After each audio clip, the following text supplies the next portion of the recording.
Hello friends, this is Scott, and what you're looking at here is my last of my pumpkins that I've had stored since last fall, and I'm just chopping it up because I'm going to give it to my little workers that are out in the yard today. It's a nice, kind of a 40-degree day. It's a little bit, still a little crisp, but my work crew's out eating bugs in the yard, and I'm going to give them a little scratch in their pumpkins. And as you see, there's one there that's an Americana, and she doesn't want to wait for me to spread the seed. She wants to get in that bucket. But I'm going to take those down. I was going to feed them up here, but I thought I'll just take them down to the coop, and I'll give you a little chicken TV while I'm taking the pumpkins down there. But the chickens have been enjoying things here. Well, the hobby farm still has 3 or 4 feet of snow. Hasn't melted hardly at all up here. We're out of snow. Got another storm coming in, I think, for Valentine's Day, but today's a good day. Super Bowl Sunday, and Valentine's Day is right around the corner, so I'm going to do a little special topic for you today on that kind of relates to Valentine's Day a little bit. But first, I wanted to show you the chickens a little bit. They've done well through the winter. We've had some really, really cold temperatures, and we've got some more cold temperatures coming, but chickens have done well in their coop. Chickens do well in the winter. Cold doesn't really bother them as long as they have kind of a draft-free area to be in. And I leave one side of the coop lighted where their food and the water is. I have a heated water base, and then I have a dark side of the coop where they can go if they get tired of the light. But they've done well. I've only got 6 chickens left, and I need to increase my flock. But with my transition to the hobby farm and trying to get all the infrastructure done down there, I don't know when I'll add additional chickens. We'll see. But I have 6 right now, as you're looking at them there. There's the Americana in the front. And then the one that's walking to the left there, that's a Barnevelder, and I have 3 of those. And as you see the gray one with the blackish neck, that's a sapphire gem. And then the one that's black and white is the barred rock. So those are the 6 chickens I have left. Now, they're hardly laying any eggs. I get an egg maybe every few days. But they're still doing their job. They supply the manure, they eat the bugs, and they kick the yard apart and make sure everything's kind of mixed in. Now there's the pond. It's still frozen, but it's starting to thaw a little bit. As you see, as I break into it, I want to give them a little bit of water.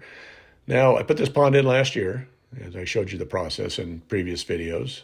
But the pond has really added a lot to this yard. I'm glad I did it. A lot of wildlife comes to the pond to drink. But here's today's project, and these are my fruit trees on the side of my house. They're all dormant. And the dormant time of the year is when you really want to do a lot of pruning.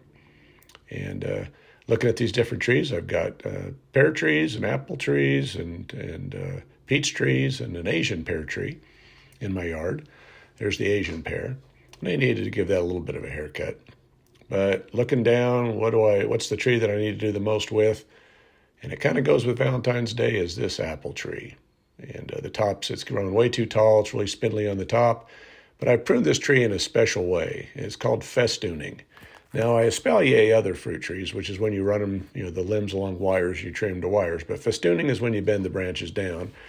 And the reason it relates to Valentine's Day is you kind of get an idea from here. But as you look up, you start seeing that is when you have alternative parallel limbs, you've got hearts you create. So it's kind of the heart tree. Now, the reason I festoon this tree is I want to have fruit in my very small urban yard, and there's not a lot of space. So what you do is by festooning, by bending branches, is you can have a pretty good sized tree, and you can grow in a tight space. Here you can see these are fruiting spurs, or potential fruiting spurs. They may not all produce fruit. This tree's been slow to produce, but it looks like this year there's lots of spurs. So I'm hoping for a good harvest. But I've got the spurs, and then I've got a lot of extra growth. Now, I want to make sure that I prune these back. It's usually, you do about 4 inches off the main stem, and then anything off that, you cut 2 inches. That's kind of the pruning style. You always cut to the buds that are pointed the direction you want the tree to grow. But I want to get rid of all this extra growth. Now, in this small yard, I want fruit that's accessible. I want it to grow close to the bigger limbs so that they're supported. I don't want fruit up on spindly tops, because all it's just going to do is break them and bend them down. So, and everywhere you prune, it just thickens up.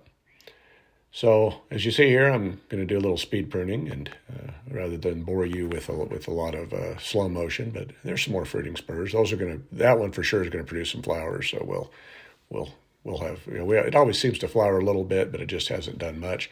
But I'll snip off the part that I don't want.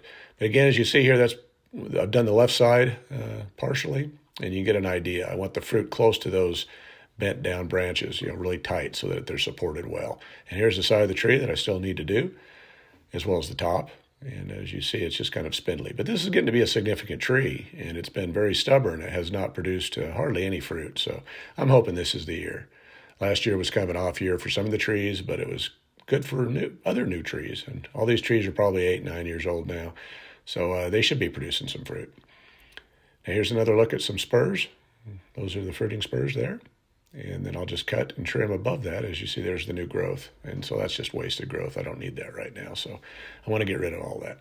But there you see the hearts. So Valentine's Day, here we are.